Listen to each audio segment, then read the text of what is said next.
Ms. Cervantes joining us live. We're going to get some reaction from her. She's in Los Angeles. First off, you're interrupting a vacation to join us, so we want to thank you for that.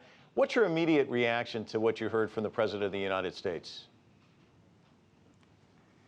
I'm trying to hold back my tears at this moment. I'm just thrilled. I'm really, really, really happy that he decided to make it 5 years. So it's not 15 years, it's not 10 years. You only have to have been here for 5 years to have that relief, to not be deported. And I'm thrilled right now. I'm on vacation, I'm in Los Angeles, and I'm just thinking about my parents back home in Chicago and how happy they must be right now at this moment, because it's over. It's finally over. We can rest, we can breathe. And it's just, I'm really, really happy at this moment. So when you were watching this, you're saying you're fighting back tears. There is this element that the President of the United States could be gone in a couple of years. You could get a new administration in. This could be, they could go back in another direction. Do you think about that tonight, or do you just think about the joy that you're feeling at this moment? I'm feeling the joy, but there's also that fear that they can do something to stop it. And I'm sure that they will try. However, I feel stronger than ever at this moment, because 10 years ago, when I decided to start in the movement, to start in the fight for something justifiable for our parents, and now 10 years later, we've done it, we've made it, we're here, and now the president is recognizing us and is accepting us and is letting us live without fear anymore. I feel I just feel strong. I know that if they try to bash this out and to take this out, that we will come stronger than ever, and we will fight, and we will not give up, because our families deserve to be together, and our families cannot be separated, and we should not be living in the shadows, and we should not be living in fear. And I also know that now that the President of the United States agrees with that and is doing something for us, I feel more confident in him than probably I did right before elections.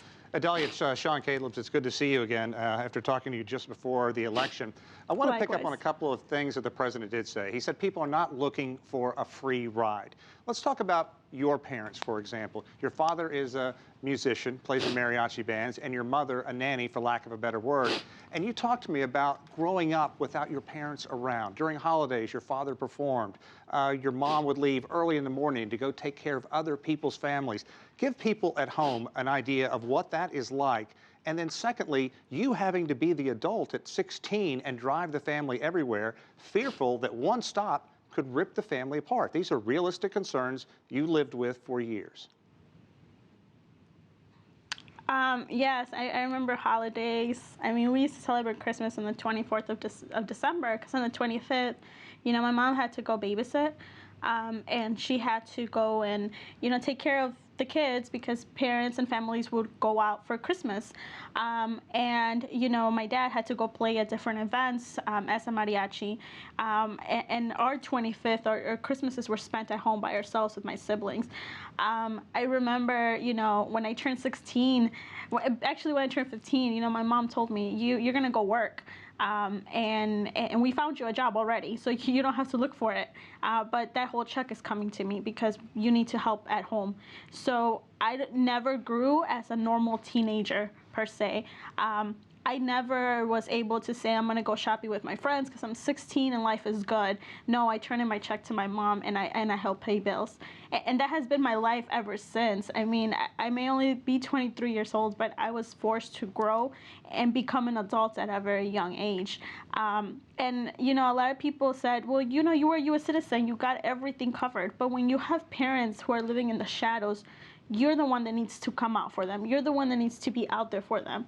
My typical day when I got my driver's license was waking up at 5 in the morning, taking my mom to work, taking my sister to school, taking my brother to school, going to college myself, going to work afterwards, picking up the whole family, my mom, my sister, my brother from school, and then later at night, taking my dad, because my dad would play at night events. So I would take him at night to work. I would stay in a local cafe, do my homework there until 1 in the morning, come back home, bring him home, and then at 5 in the morning, it was the same thing all over.